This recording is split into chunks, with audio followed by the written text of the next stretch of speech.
Agora sim. Vamos É sério, agora é vamos. sério. Tá Agora é bem. sério. Bem, olá a todos. Mais um episódio do podcast Em Frente é o Caminho. E hoje, além do Bruno, que está aqui presencialmente sempre, temos aqui o nosso convidado especial, o PP Rapazote. Obrigado. Obrigado eu pelo convite, é um prazer estar Obrigado aqui. por teres vindo. Bem, o PP, como toda a gente conhece, é um ator de excelência em Portugal. No entanto, hoje, aquilo que nos fez convidá-lo e aquilo que o fez também estar motivado a vir cá foi principalmente a falar sobre empreendedorismo, falar sobre negócios. E portanto, é exatamente isso que nós transmitimos no nosso primeiro episódio e é aquilo que vamos querer continuar sempre a transmitir para vocês. Portanto, hoje vamos abordar aqui alguns pontos interessantes, como o patrão português, como empreender em Portugal e a diferença para empreender lá fora e aproveitar aqui a experiência do PP lá fora e também o papel na educação dos pais e do país. Portanto, há aqui muito tema, vamos tentar passar sobre isto tudo. O tempo é curto. Vamos lá ver. O tempo é curto e há aí algumas coisas que vêm à lembradura a partir desses temas, como seja, por exemplo, e se quisermos chegar lá, a literacia financeira no país. Nós somos o 38º e último país da OCDE em termos de literacia financeira. Somos os maiores ignorantes para tratar de números de negócios de finanças. E isto é um ponto essencial também, seja para o empregado, seja para o patrão, seja para quem quiser começar um negócio. Que é uma iliteracia total. Fundamentalmente tudo começa nas escolas, não é? Onde nós nunca aprendemos absolutamente nada sobre literacia e sobre... Eu penso que, desde logo, a educação, nas escolas, nós devíamos ter desde os 10 anos de idade, sempre. Há os MACs agora, MACs, que são matemática aplicada à estatística e às finanças. Ou seja, nós começamos a aprender umas percentagens, mesmo as pessoas que vão para a área de letras e de humanidades, etc., sabem umas coisas sobre isso. Mas é muito pouco, é só as percentagens. E o que nós ouvimos sempre do assalariado português, do trabalhador por conta de outrem, é ele ganha milhões, eu só levo 1000 euros para casa. Desconhecendo que os 1000 euros que leva custam 1900 ao patrão. Exato. Por contribuições à Segurança Social, IRS, seguros de trabalho, etc. E este desconhecimento enorme, o desconhecimento que é... Eu já estou a adiantar-me imenso, ainda agora começaste. E já te interrompi a meio. A meio, quer dizer, no início, que é... houve um... Esta dificuldade vai ser manter-se os 40 minutos hoje. Houve um estudo nos Estados Unidos e outro que se fez reciprocamente em Portugal, perguntando a 10 jovens adolescentes o que é que preferiam, um emprego ou começar um negócio. Nos Estados Unidos, 8 responderam que queriam começar um negócio e em Portugal, 8 responderam que queriam um bom emprego. Eu estive a conversar com um dono de uma startup e mentor na Nova também, e ele foi mais extremista ainda. Ou seja, ele fez a mesma pergunta à turma dele, que é uma turma que supostamente está uma turma de gestão, e foi 10 em 10. 10 em 10 queria trabalhar para alguém, ou seja, ninguém queria empreender. É um drama. Eu, neste momento, relativamente, por exemplo, estavas a falar da Nova em curso de gestão. Se eu estiver a falar da Nova SBE, com a qual já colaborei, a Nova SBE, que tem muitos estudantes estrangeiros, mas mesmo a Nova SBE, já o conhecimento é superior e, se calhar, os mais sensatos poderiam dizer: eu quero um emprego. Portugal não é para negócios. Portugal não é para empreendedorismo. A resposta já é com conhecimento de causa. Já não é uma resposta a dizer: eu quero um bom emprego porque tenho medo de começar um negócio. Não. Quem lá anda já sabe que não é um país para começar negócios. Não é um país amigo do empreendedorismo. E isso lembra-me um ponto que tu trouxeste, que foi o síndrome de Dunning-Kruger. Foste a primeira pessoa que me pôs a ver o síndrome de outra forma. Ou seja, eu via o síndrome de Dunning-Kruger no sentido do conhecimento e da confiança, que quem não tem o conhecimento tem muita confiança. E via isso como uma coisa má. Mas isso também pode ser uma coisa boa. Não é uma coisa boa. Isso também pode ser uma coisa boa. É uma coisa boa. É um bocadinho isto que se fala. Eu tentei desenvolver isso numa entrevista que dei ao Expresso. Não houve tempo. Tentei e deve ter passado completamente ao lado. Tentei enfiar o Rocio na Rua da Betesga numa frase muito curta relativamente a esta coisa de Dunning-Kruger que diz que as pessoas com o QI elevadíssimo tendem a ser hiperanalíticas e, como tal, não têm coragem para tomar uma decisão porque as consequências podem ser devastadoras. Só quem sabe um pouco menos, e como tal não sabe tudo, não tem consciência do pior dos resultados, digamos. O pior dos resultados é o fim do mundo. Como as pessoas não têm esse conhecimento, têm determinado conhecimento, ganham um nível de confiança enorme para tomar uma decisão, finalmente, que é fundamental. Do it! Que é isto que dizem todos os empreendedores. Faz, arrisca, voltas à miséria, vais à falência, começa outra vez. E não estamos aqui para falar de milionários, estamos aqui para falar de empreendedorismo. Mas um milionário que seja empreendedor é um tipo que a quem lhe correu bem a vida depois de ser empreendedor. Qualquer bom milionário que esteja nisto, que tenha 50, 55, 60 anos, te vai dizer que foi à falência 1, 2, 3 vezes. E que se não tivesse ido à falência 3 vezes, estava na miséria aos 60 anos. É fundamental. Sim. E quando nós dizemos que pena, e é verdade, é importante termos mentores, professores, mas só nós podemos cometer. Só aprendemos através desses erros. Os erros nós cometemos. E isso faz lembrar, tu se soubesses tudo, todos os desafios que tu ias ter, por exemplo, quando abriste a Barron's Cage, que foi o teu primeiro menino, tinhas aberto, se soubesses de todos os desafios que ias ter pela frente. Se hoje, se calhar não tinha aberto, mas essa loucura... Aliás, eu nem pensei nos problemas, eu só pensei nas coisas boas. Aliás, era muito engraçado que eu no início precisamente aquilo que estávamos a falar, não é? Eu fazia uns X6 muito bonitos para me motivar a mim próprio que se eu vendesse um determinado tipo de sapatos, eu poderia ficar até milionário. E era muito engraçado. Claro que nunca cheguei, nesse caso da marca de sapatos, a esses números, porque é um negócio completamente diferente e ficávamos aqui 3 horas a falar sobre isso, mas não vamos falar. Mas eu, de uma certa forma, olhava para esses números e motivava-me a fazer acontecer sem pensar muito nos problemas. E quando eles apareciam, tentava resolvê-los, arrumá-los e seguir caminho, seguir em frente. E tocar aqui, desculpa só, tocar aqui num ponto que tu estavas a dizer, há uma frase que eu tenho muito comigo que é If you never failed, you never lived.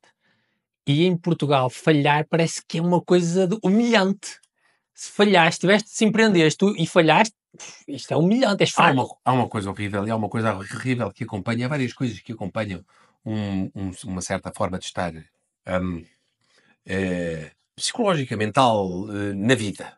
E que não vem nem do 25 de Abril, nem do período do PREC, nem vem do comunismo, nem vem antes, vem de Salazar, vem de antes, vem do Camilo, vem do Essa, vem de antes, não sei quando é que começou isto, mas que é a inveja e que é a pobreza. A pobreza e a inveja são os grandes inimigos do...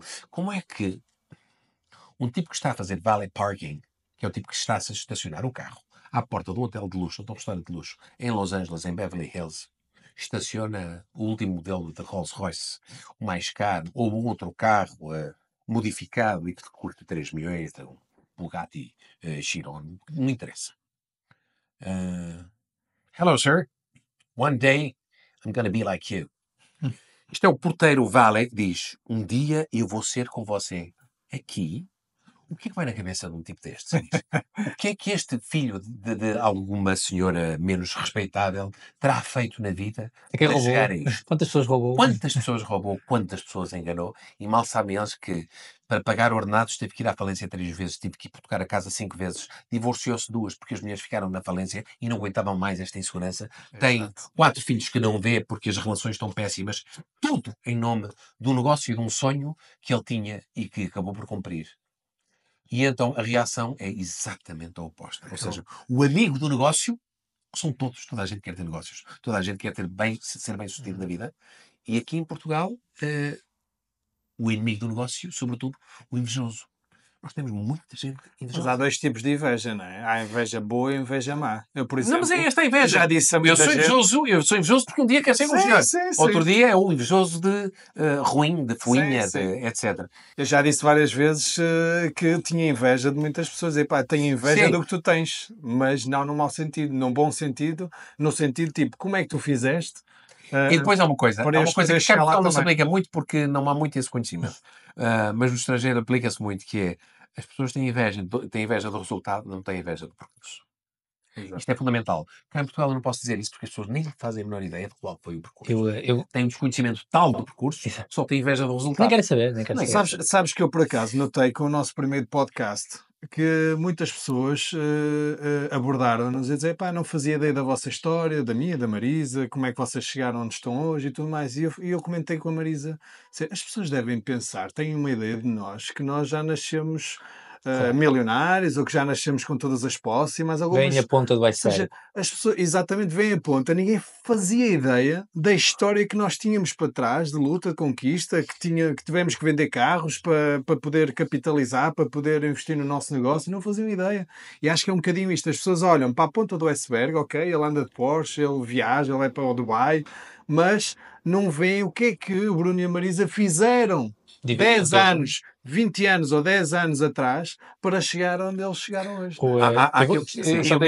E o mesmo atira aqui a questão já, desculpa interromper-te, que é o PP viram como é que ele chega ao Narcos, mas ninguém faz ideia do caminho que ele percorreu antes para poder um dia fazer um Narcos. Não é? É assim, quem tiver um pouco mais atento à história, há uma história de facto gigante. Mas eu queria partilhar aqui uma história muito rápida do português e do americano que foram apanhar caranguejos. Vocês conhecem? Não. Não? Um português e um americano foram apanhar caranguejos. E eles estão ali a meter caranguejos para dentro de um balde e o americano vira-se para o português e diz: pá, João, o teu balde, os caranguejos vão fugir todos, pá. Tu esqueceste de trazer a tampa para tapar o balde. E ele: pá, John, não te preocupes, são caranguejos portugueses, pá. Estão em baixo, agarram-os de cima e não deixam sair. Eu lembro disso, exatamente. Estou em baixo, agarram-os de cima. Agora lembrei-me da brincadeira. É verdade. Há aqui, agora, eu gostava de colocar aqui uma questão também muito importante. Já estávamos a falar sobre isto há bocadinho, mas eu comecei a trabalhar como arquiteto em 94 e havia grandes centros universitários, Lisboa, Porto, Coimbra, já havia o TAD, o Minho e a Évora, mas os grandes centros eram estes e começaram a abrir muitas. É uma coisa que nós falamos muito contra os médicos, muito contra a ordem dos médicos. Os médicos controlavam o número de profissionais que saíam cá para fora. Por maus motivos, na maior parte das vezes, por uma defesa do corporativismo, nós que somos menos, queremos ganhar mais, somos mais raros, portanto somos um produto mais apetecido e, portanto, ganhamos mais e controlamos o mercado de trabalho. Quando nós tivemos, mais uma vez, tudo isto foi um erro de todos os partidos do arco da governação, mas mais do PS, terei que dizer, porque também esteve mais tempo no poder quando isso começou a acontecer, que foi a quantidade de universidades novas, sem qualquer critério, sem qualquer controle de qualidade, desde que houvesse algum elemento de cada um ou de um dos partidos do arco da governação à frente da faculdade, abria-se a faculdade. Sem saber se havia mercado de trabalho para esta gente, se as ordens dos advogados, dos arquitetos e engenheiros reconheciam esses cursos. Vamos formar. O futuro é a educação. Nós somos um país muito ignorante e a geração mais formada de sempre, não é? É a mais formada, que dizem a mais bem formada. Exato. Eu digo com mais canudos, a mais bem formada. Tenho dúvidas. Tenho dúvidas, porque os cursos depois do processo de Bolonha também não podiam passar de 6 anos para 3 e dizer aprendemos a mesma coisa. Não aprendemos a mesma coisa. Eu estudei 6 anos, tu estudaste 3. Como é que queres ter aprendido a mesma coisa? Aprendeste ao dobro da velocidade? Passavas 18 horas na faculdade? Não dormiste? Pronto. Obviamente não é possível. Não é possível.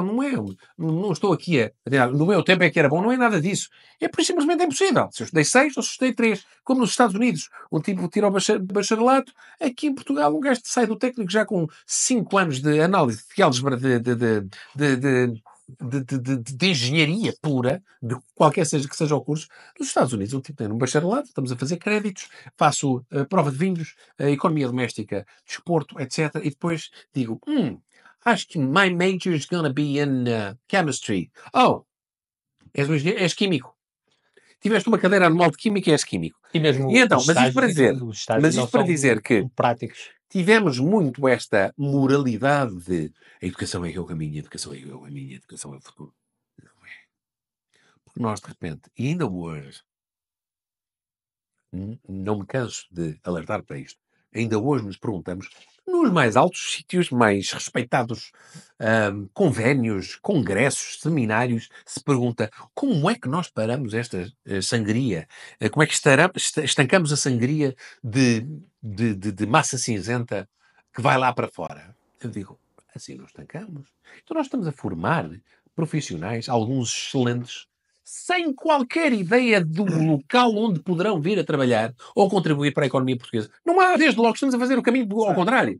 Ou nós fazemos uma economia amiga do negócio, das empresas, e nessa altura é uma questão fiscal, é uma questão da justiça, célere, etc. E é uma mudança radical.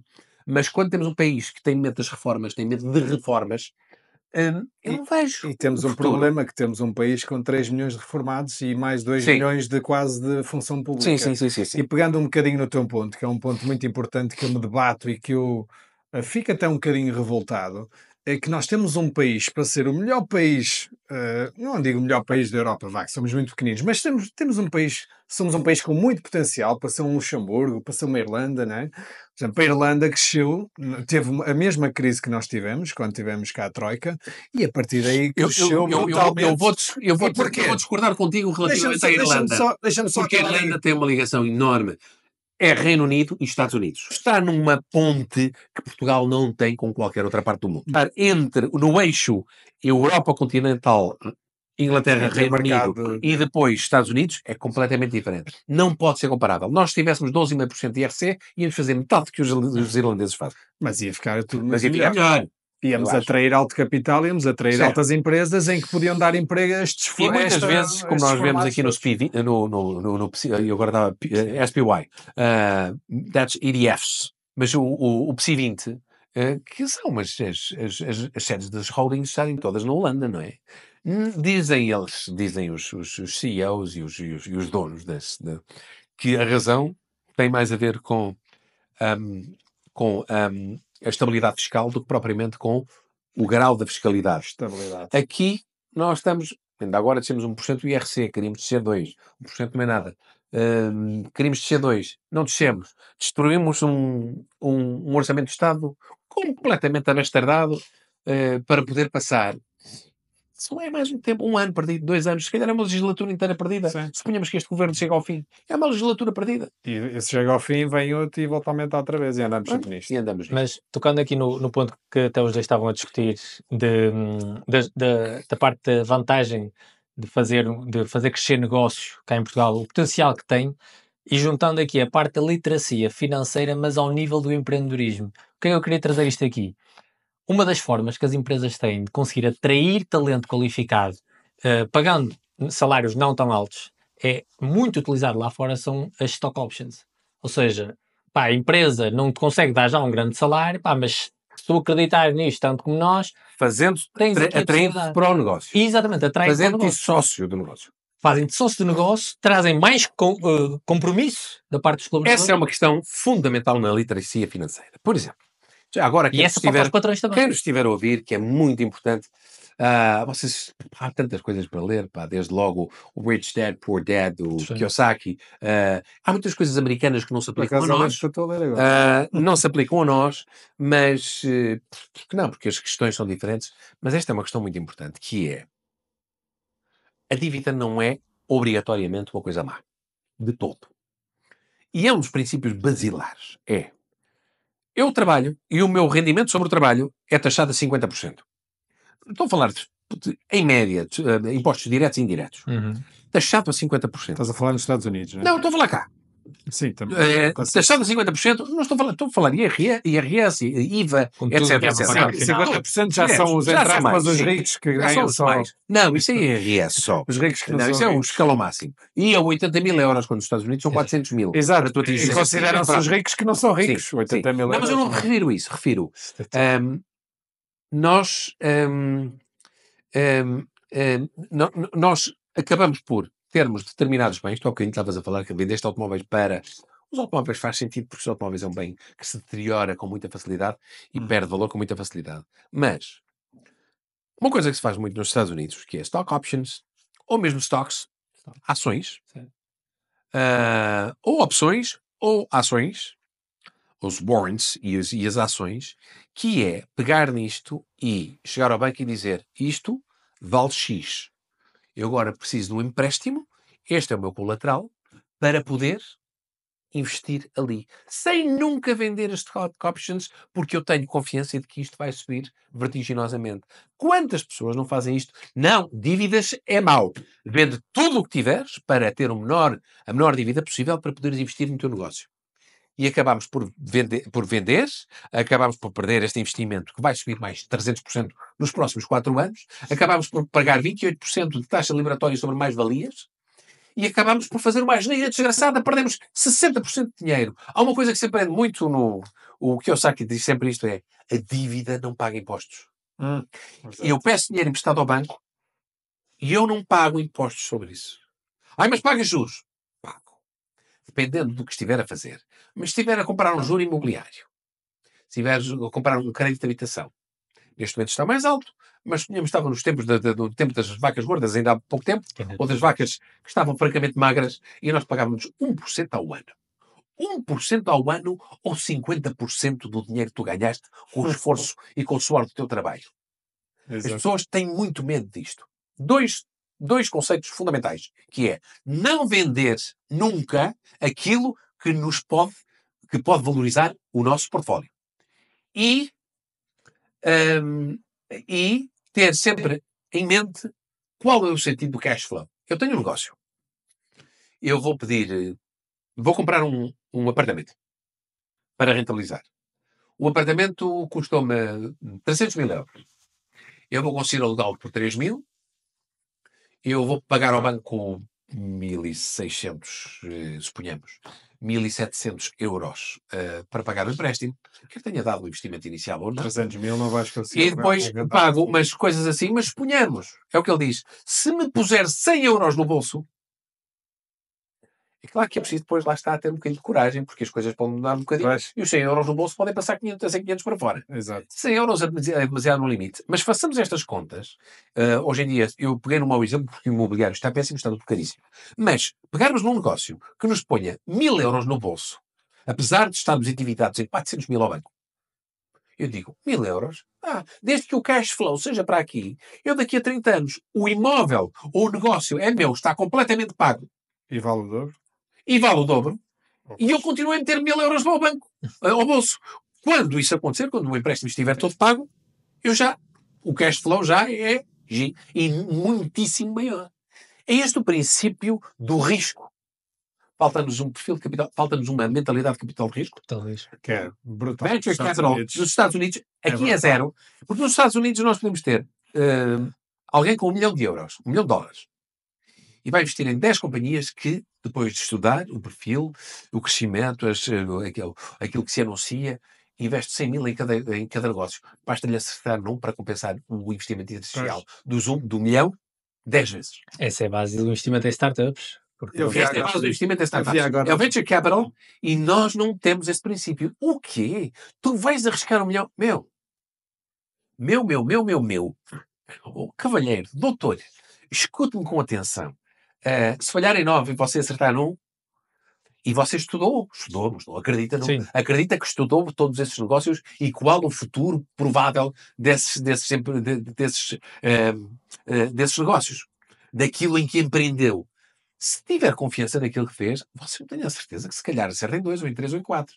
É um princípio do Shark Tank também, quer dizer, do Shark Tank, quer dizer, aqueles tipos por noite são capazes de investir em 5 pares, é porque são muito ricos. Não, já foram muito pobres. E foi esse o mesmo princípio. Foi ir à falência, falharam, olha, aquele foi à falência, aquele foi à falência.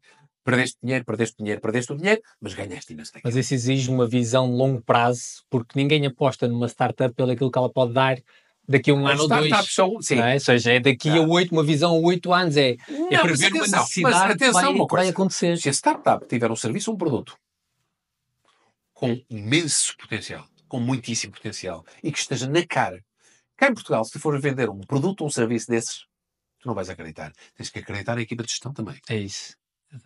O produto pode estar lá até... Uau! vai-se vender como pipocas. Eu consigo meter isto em Espanha, em França e tal, a União Europeia está conquistada, vou até aos Estados Unidos, vou ver quem são os distribuidores que me podem vender por isto. Online, CVS, Best Buy, o que fores. Como se vê no Shark Tank. É mesmo, é ir diretamente. O que é bom é nós termos aqueles distribuidores retalhistas nos Estados Unidos que são tão grandes, tão grandes, tão grandes, que tu, se tiveres uma reunião com o corpo gerente de vendas de uma coisa dessas, tu levas um produto que, se eles acreditarem, põe-te logo na prateleira, na estante, e começas logo a vender. Isso é uma coisa extraordinária. É tão direto. Pá, grande negócio. Vamos fazer aqui. Não tens nada a perder. Há consignação. Vou-te pôr isto aqui durante 3 meses na melhor prateleira do corredor 5, aisle 5, ali. E vamos ver como é que se comporta. Depois digo, desculpa lá, não vamos investir nisto. Mas eles põem com coisa ali. E assinas logo, se isto correr bem, eu tenho o direito à opção de ficar com isto. Ótimo. Ganha toda a gente com isto. Eu vou puxar aqui um bocadinho o negócio da Barron's, porque acho que realmente esses desafios foi muito os que tu passaste, a dificuldade em colocar o produto no mercado. Não é? Ainda passo. Sim. Ainda passo. O negócio do retalho. Mas esta facilidade que ele está a dizer, esta visão, não a sentiste, não é? O negócio não temos sequer mercado para isso. O negócio do retalho é um negócio que tem desafios acrescidos do que tem um negócio normal, porque de facto até tem margens interessantes. Estamos a falar que temos sempre margens entre os 200% e os 300%, que é uma margem interessante. Mas depois tem muitas dificuldades. Tens que investir em stock, tens que investir em coleções, tens que investir em distribuição, em marketing, em branding, publicidade online hoje em dia. E nisto, o que aconteceu muito, e tu presenciaste isso, é que, por exemplo, no meu caso, que sou um empreendedor que não tinha capital, nem em Portugal tu consegues angariar capital. Tentei várias vezes, mas não consegues angariar capital. Se calhar, se estivesse nos Estados Unidos, tinha angariado 30 milhões de dólares e tinha feito a marca crescer, como não consegui fazer aqui. Mas, de facto, tentei dar vários tiros, não é? Ok, agora vou investir num site, agora vou investir em Google, agora vou investir em Facebook, agora vou investir num distribuidor. Ou seja, e todos esses tiros que eu dava... solitários, não conseguia ter um resultado, porque era preciso ter uma bazuca em que desse esses 10 ou 20 ou 30 tiros ao mesmo tempo. Autoaprendizagem. Ao mesmo tempo e durante um período de tempo considerável, para depois, sim, poder ter uma tração de negócio e poder alavancar.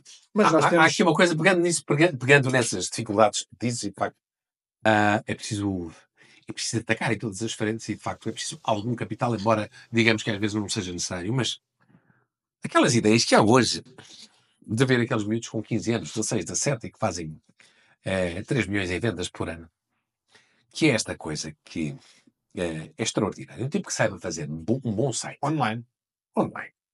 Que faz um bom site. Isto é o princípio hoje em dia basilar de todos os adolescentes que já são milionários. Fazer um site online sem dinheiro. Saber desenhar um site é preciso comprar o domínio, desenhar o site. Hoje em dia, com a AI, já quase nem é preciso saber fazer isso tudo. Mas é preciso comprar o domínio, vá. O domínio que são 10 euros por ano. Fazer uma coisa, ver os trends que há no TikTok, os trends que há na Temu, no AliExpress, mas sobretudo o TikTok mostra-te isso tudo. Pôr os produtos desses, contactares com fabricantes, tu contactas diretamente e perguntas quais são os preços que eles te dão para te poderem fabricar isto, que é um grande trend no TikTok. E fazes o teu site, pões os preços, depois deles te darem o preço e o tempo de entrega, pões no TikTok e começas a vender 20 produtos que não tens em stock, nem vais ter. Começam a vir encomendas. E a primeira resposta que tu dás é, infelizmente, devido ao enorme fluxo de pedidos, não temos em stock, mas quando vier, oferecemos-lhe um grátis. E isto é o princípio base de qualquer negócio online. Com zero de stock, zero de pedidos, lamentamos o atraso nisto, e cada vez as entregas estão melhores, estão mais rápidas, vindas da China, e de repente não ofereces um, ofereces dois. Exato. E tu começaste assim o negócio. E nunca tens stock. O troco hoje em dia é não ter stock. Estás a investir dinheiro. Porque, entretanto, muda-te a trend, tu tiras aquele produto e agora, afinal, já se vai vender isto. Deixou de se vender isto, já não está a dar. E tu tens 20, 30, 40 produtos que vais pedir. No fundo, tu és o intermediário da Temu em Marketplace. E é este o princípio. Ele não tem paciência nenhuma, não é ia ser a pessoa mais infeliz do mundo. Mas se eu quisesse fazer muito dinheiro, muito depressa, esta é a forma mais fácil. É ser intermediário. Já fica a dica intermediário, formar um site, ver o que está em trending no TikTok e dizer já imediatamente. O tempo é time is of the essence. É dizer, o trend é agora, não é daqui a 15 dias. O trend é agora, é agora. Tens os teus fornecedores, a certa altura já sabes quem é que fabrica os melhores plásticos, as melhores t-shirts e os melhores sapatos em Guangzhou, Shenzhen, já não me lembro do nome. Nessa cidade. Já agora vamos dizer aqui ao Gonçalo para fazer a corte deste bocadinho, né? E vamos dizer depois online, a dizer se querem uma ideia revolucionária e ficar ricos, têm que pagar 10 euros para ver este bocadinho. Mas, eu acho mas não é, não, mas é assim. Acho que conseguimos aqui faturar. Isto não é segredo, isto não é segredo. A questão é esta. Não ter estoque como ao princípio vais ter que mentir às pessoas, mas compensas os compradores, os clientes, com 2 unidades em vez de uma. E há aqui uma falsa verdade no meio disto tudo, mas é só o início. Se na altura já tens, tu conseguiste vender 600 unidades, 1000 unidades e estás com o resultado 1000 na mão. Faz um programa com PayPal, com um cartão. Esta é a típica frase fake it until you make it. Isto é básico. Todas as histórias de miúdos com 15 anos que estão a fazer muito dinheiro online é com isto. Ok? E agora com a ajuda do AI mais fácil se transforma em ver. Diz-me lá o que é que está a trendar aqui. Já não fazes investigação. O AI, o ChatGPT, já te diz qual é o trend no TikTok de produtos entre 5 e 25 euros. Ou 5 e 25 dólares. Ele vai-te dar para jovens target 15 aos 20 anos. Ou 13, 20 anos. E ele dá-te as respostas e tu vais escolher 15 desses produtos. Vais contactar, que é a coisa mais difícil, que é contactar com o fornecedor certo. Não, Rui, eu acho que vou aceitar o desafio dele. Acho que vamos fazer um teste. Ao fim desse podcast, vamos fazer um teste. Acredita que vamos fazer E podes fazer vários. Vamos fazer a gravação para fazer de A a Z como é que nós conseguimos criar um negócio. Quanto tempo é que achas? 6 meses? 6 meses. Então vá, de A a Z vamos fazer aqui um desafio. De A a Z era interessante fazer negócio. Em 6 meses vamos pôr a ideia do PP em prática e vamos conseguir, claro. Com seriedade, isto é, com dedicação, porque a parte mais chata é... de pagar royalties. A parte mais chata é, de facto, o contacto com o fornecedor. Obviamente, eu estou a falar para quem não tem capital, porque senão, mais fácil seria pegar num avião, chegar lá, fazer um levantamento das fábricas, pegar num avião, chegar lá, toda a gente fala inglês, olha, é isto, bem, e ter reuniões de manhã, à tarde e à noite, passar lá uma semana, voltar para trás, tendo escolhido já os fornecedores. Isto seria o ideal. Nós temos dinheiro para fazer uma viagem dessas, mas eu estou a falar de um zero. Tens conhecimento de design, de web design, e tens 10 euros para comprar um domínio. Exatamente. Só precisas de 10 euros e eletricidade para alimentar o computador enquanto fazes o design do... E desculpa, e só pegar aqui num ponto que... Já sei para onde é que tu vais. já sei. Não, há aqui 2 pontos interessantes, que é, primeiro, isto quebra logo aqui uma grande falácia, que é, muita gente, eu quero abrir um negócio, mas o que é que eu vou criar de novo que não existe no mundo? E isso é logo uma primeira falácia. É assim, claro. Não é possível. Deixa-me só acrescentar nisto. Sabes quais são os maiores negócios que tivemos na Europa? Há 2 irmãos alemães que recriaram exatamente a mesma coisa, com o mesmo design, com o mesmo look, com um nome diferente e sem problemas de direitos de autores, porque não existem, conseguiam ultrapassar isso, de todos os grandes negócios que começaram nos Estados Unidos. Uma Amazon. 3 anos depois... Eu conheço essa história. Copia-se na Alemanha. E depois das duas, uma. Ou ele cresce exponencialmente e torna-se maior do que a Amazon na Europa, ou a Amazon acaba por comprá-la. Exatamente. E torna-se no seu braço europeu. E é isto que eles fazem normalmente. Deixam crescer um negócio até 50 ou 100 milhões e depois vendem à meia original. Meus sacanas, vocês copiaram o negócio. Que tens alguma coisa para fazer? Queres comprá-lo, por acaso? Estamos interessados. Então vamos nisso. E isto acontece é só copiar na minha zona geográfica um negócio que foi comprovadamente, teve comprovadamente sucesso noutro lugar do mundo. E por isso também é tão bom viajar, não é? Porque nós vemos outras realidades e às vezes vemos coisas que não existem. Copiar é uma inovação, ou seja, eles foram inovadores a copiar. A copiar, exato. Sim, eu criei uma marca de sapatos e não me faltava era marca de sapatos. Na minha faculdade de arquitetura. Eu criei uma imobiliária que não faltava imobiliário. Como se dizia, para justificar, por acaso a razão não era famosa, para justificar os plágios, que era, na minha faculdade de arquitetura dizia-se muito, mais vale uma boa cópia do que uma original. Bem visto. Mas, está bem, é bem visto, mas é para justificar uma coisa do... copiaste-me! Malandragem. Mas copiei bem. Muito bem. Muito bem. E para perceberes o que eu aprecio, o trabalho que tu fizeste. Exatamente. Não alterei rigorosamente nada. Exatamente. Depois aqui outro ponto que vocês também pegaram aqui. Até surgiu em brincadeira, que foi o vamos cobrar os 10 euros e não sei o quê. Mas isto... Mas e não são 10. E não são 10. Exato. Mas isso leva-me aqui a outro tema, que é lá fora, eu estou bastante dentro da parte das startups e lá fora as pessoas falam das suas ideias de startup, nem sequer estão abertas, ideias de startup abertamente. E as VCs dizem que isto é tranquilo, vocês falarem sobre as vossas ideias de forma aberta, porque não é na ideia que nós vamos investir. Nós vamos investir nos fundadores que vão fazer com que esta ideia chegue lá acima. Há uma coisa espantosa. O secretismo da ideia, não é? Há uma coisa espantosa que é... Sim, é verdade, é isso mesmo. Há uma coisa espantosa. Eu sou assinador da Motley Fool. A Motley Fool são 2 irmãos que andam no mercado desde 1994 e que são especialistas em investimento no mercado imobiliário, em ações. E têm um sucesso extraordinário.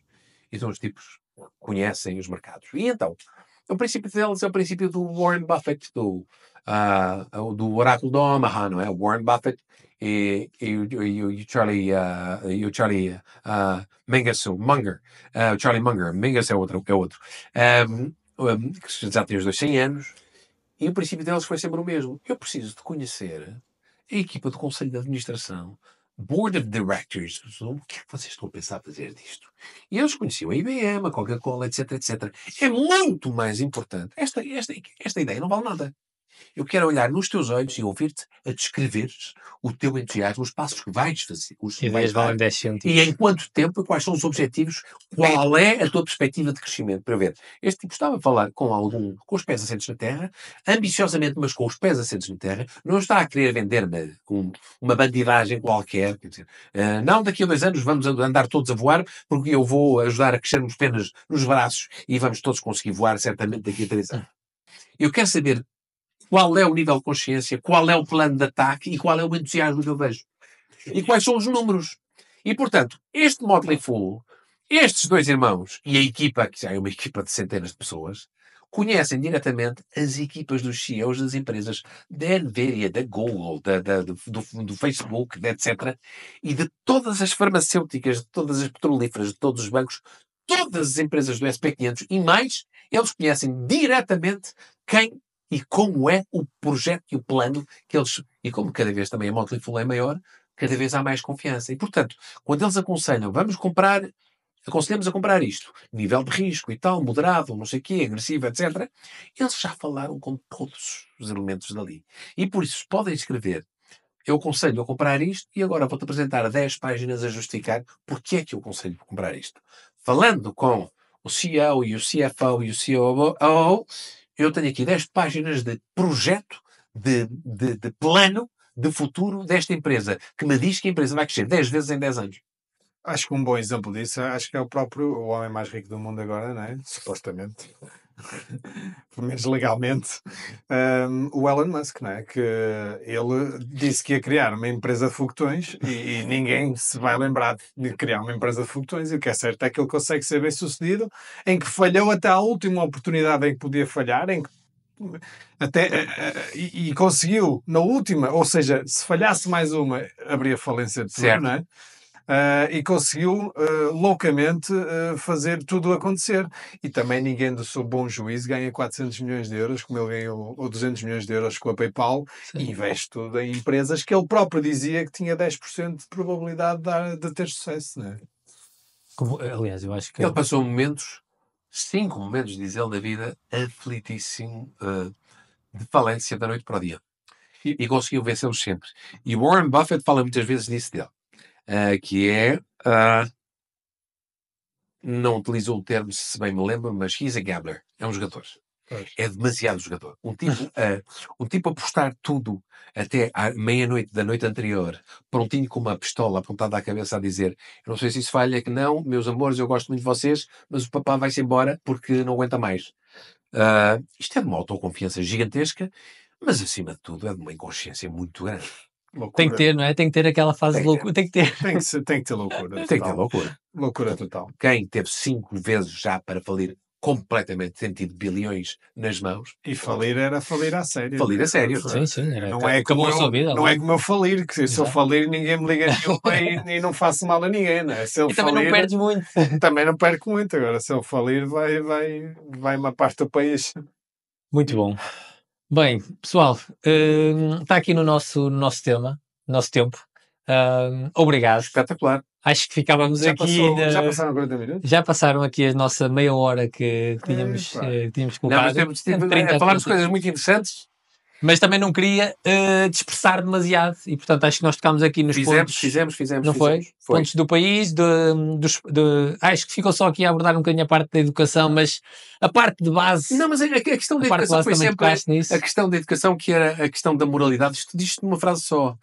A moralidade de um país que sai de uma ditadura, vou chamar fascismo. Fascismo veio depois. Não era fascismo sequer. Era tão pequenino, tão pobrezinho, que nem sequer era fascismo. Não tinha a estrutura, não tinha a ambição, não tinha o progresso do fascismo. Era apenas uma ditadura salazarista. Mas esta coisa de precisamos de educação, e deixamos neste país a economia completamente de lado. E por isso é que aos 30 e tal anos depois, 50 anos depois de 25 de Abril, 30 e tal anos depois do grande esforço da educação, é que nós perguntamos: e agora? Como é que paramos este êxodo de matéria cinzenta? Meu amigo, tu andas a fazer isto há 35 anos como exportação. Não ganhas nada com isto, porque é o nosso Orçamento de Estado que paga estas cabeças que não vêm produzir nada para Portugal, vão produzir para outro país. Portanto, não percebo qual é a tua surpresa. Onde é que estavas à espera que eles fossem parar? A caixas de supermercado de um supermercado de retalho, não é? Eu não consigo perceber ainda como é que as pessoas querem... as pessoas que votam nesses partidos e as pessoas que pensam desta maneira, como é que querem ser mais ricas fazendo o seu patrão mais pobre? Ou seja, uma pessoa... Nós não queremos que os patrões sejam mais ricos. Criação de riqueza. Eles já são ricos, não redistribuição de riqueza. Exatamente. Porque senão temos aqui numa roda de já na boca, não é? Exato. O patrão aí pegou no dinheiro todo, arriscou tudo, hipotecou a casa, a mulher a lixar-lhe a cabeça em casa que não aparece e depois o patrão é que é o culpado. E eu queria me despedir com uma questão ao PP. Força. Que é... já que estamos aqui a falar, já falamos tudo, menos da atividade principal do PP, que eu tenho muita curiosidade, nem faço ideia qual é a história. Mas eu, nas minhas 7 vidas, até tirei um curso de teatro e pensei, tive aquele pequeno sonho, tu sabes. Ainda bem. Exatamente. Acho que passei bem, acho que onde eu estou hoje... O mundo ganhou com isso. O mundo ganhou com isso, exatamente. Que eu era um péssimo ator, exatamente. Eu acho tão transparente, tão sério, tão honesto, que não dava para estar ali a fazer papéis, né? Mas nisto não, criticando obviamente claro. o brilhante papel, e eu próprio sou fã de ver grandes filmes. Eu fui fã, vi Narcos, acho que vi 2 ou 3 vezes a série do Narcos, de início ao fim, que é uma série, para mim é das minhas favoritas, se não é a favorita. E nisto a minha questão para contigo é como é que o PP... Também um bocadinho à semelhança do... Nós temos 2 atores... Joaquim de Almeida. Estava aqui a palavra, estava aqui o nome e falhou. À semelhança um bocadinho de Joaquim Almeida, o PP também conseguiu ter sucesso fora de portas, que para um ator português é super difícil, não é? E queria que nos contássemos um bocadinho porque é que o PP conseguiu se ingrar e conseguiu este feito. Rapidamente, é assim, é preciso ter algumas qualidades, obviamente, não vou mostrar nenhuma modéstia relativamente a isso, é preciso ter alguma qualidade, é preciso ter um produto para mostrar. Já muitas vezes ouvi dizer que atuar ou representar é como um negócio qualquer, é muita venda, muito marketing. O meu amigo, pode ser, mas chega uma altura em que tens que mostrar o teu produto, se não o tens, vão-te dizer, andaste a fazer-me perder tempo, não é? Tens que mostrar o produto. Ora bem, o Joaquim foi para os Estados Unidos aos 18 anos. Exato. É uma história diferente. Eu fui aos 40 e houve uma grande vontade. Eu falo 5 línguas. O ano passado, então, não é? Eu falo 5 línguas e... mas de algum modo também pegaste nas malinhas e... Não, teve que ser. E durante 8 meses... não foste chamado... A queimar a pestana, não. A queimar a pestana. A tratar do processo de imigração. Tinhas esse sonho e essa visão que seria possível chegar... Tinha, acima de tudo, o sonho de não consigo ficar em Portugal a fazer novelas ou fazer pequenas peças de teatro. Não me estou a ver aos 30 anos a fazer isso. Não, isto não me serve. Não me serve. Já fiz, já brinquei. Não me chega. É muito bom, mas não me chega. Eu aos 70 anos a fazer novelas. A matar-me. A fazer novelas. Não. Nem pensar. E, portanto, obviamente que há recompensas financeiras, há recompensas artísticas e intelectuais. As coisas têm muito mais qualidade. Porquê? Porque o mercado é maior e há mais dinheiro. É tão simples, é uma questão de escala. E é o mercado número 1. E temos aqui gente com imensa qualidade. Mas estamos a falar de escala, não é? Somos 10 milhões, os Estados Unidos são 330, mas produzem para 8 bilhões, não é? Acabou. Não tem muito que saber.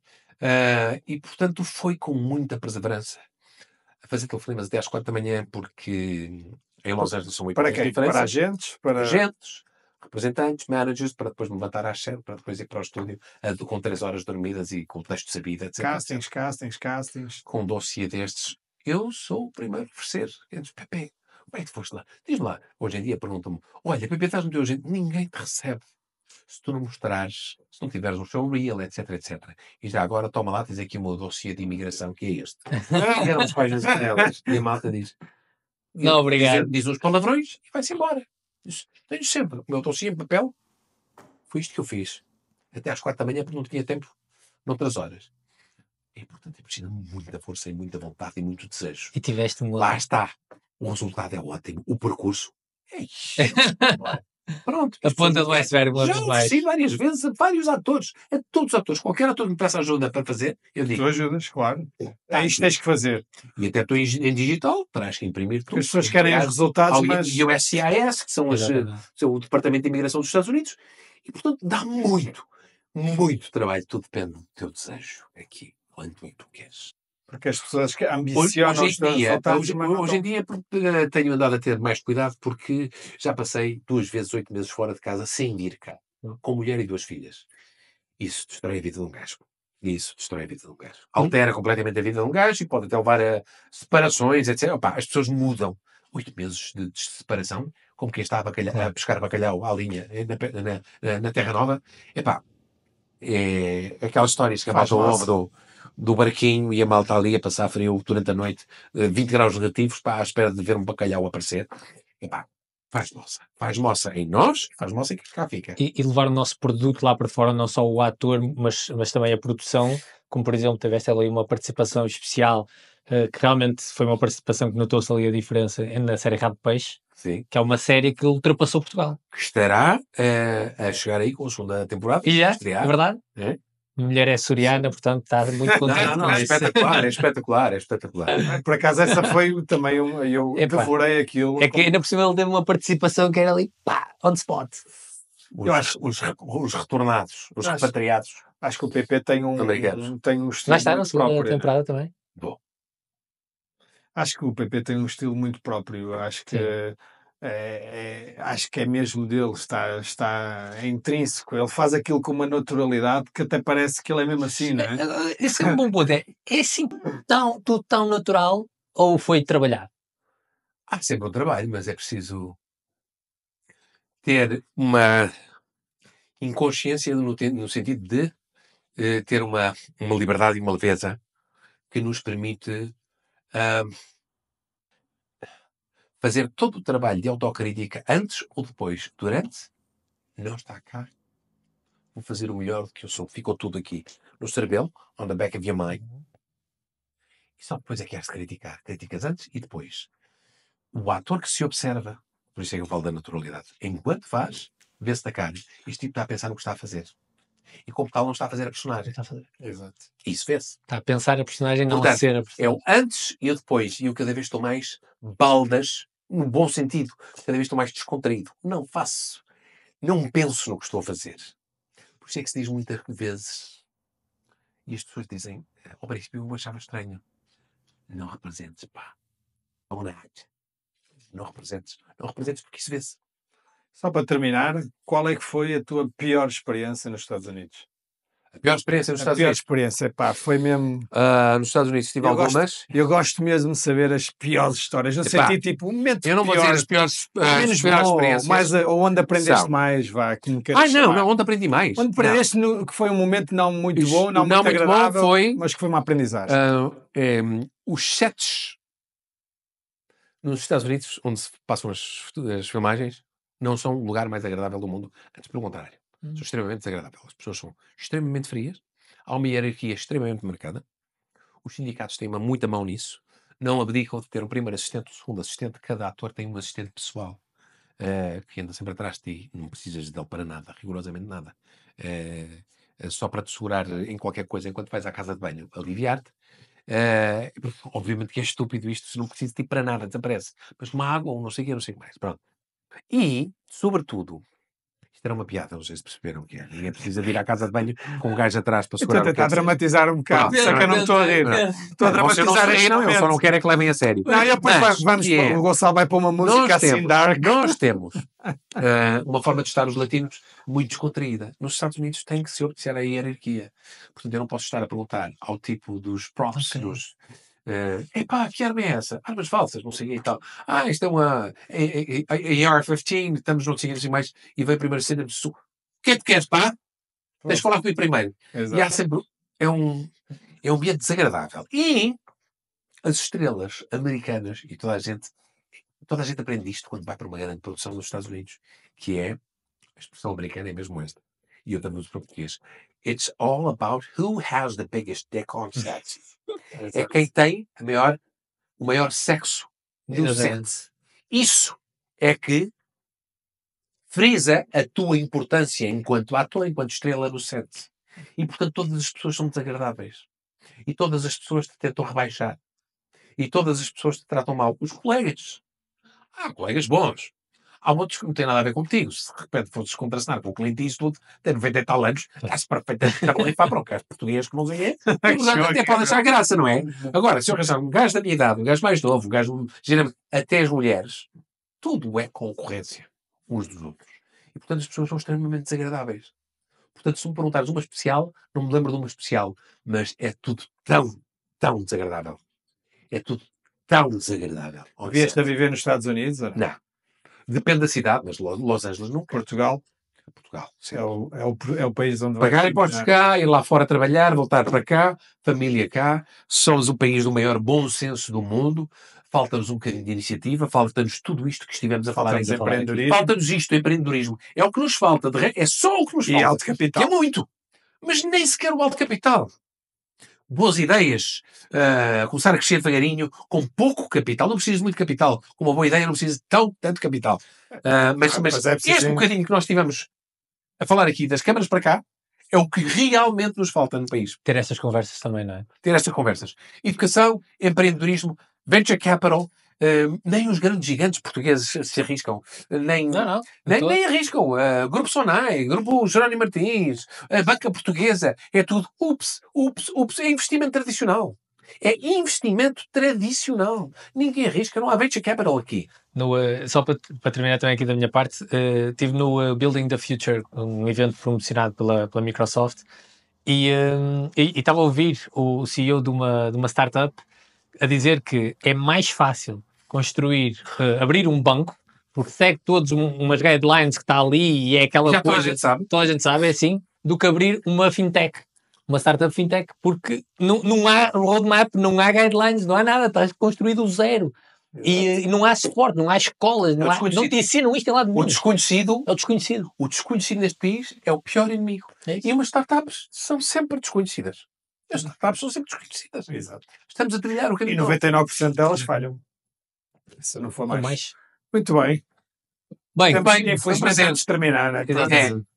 Muito bem, obrigado PP mais uma vez, e já sabem, em frente ao caminho, vamos estar aqui neste podcast sempre a falar de empreendedorismo, sempre a falar de fazer acontecer. Não percam o próximo episódio e o próximo convidado certamente será também muito especial. Muito obrigado.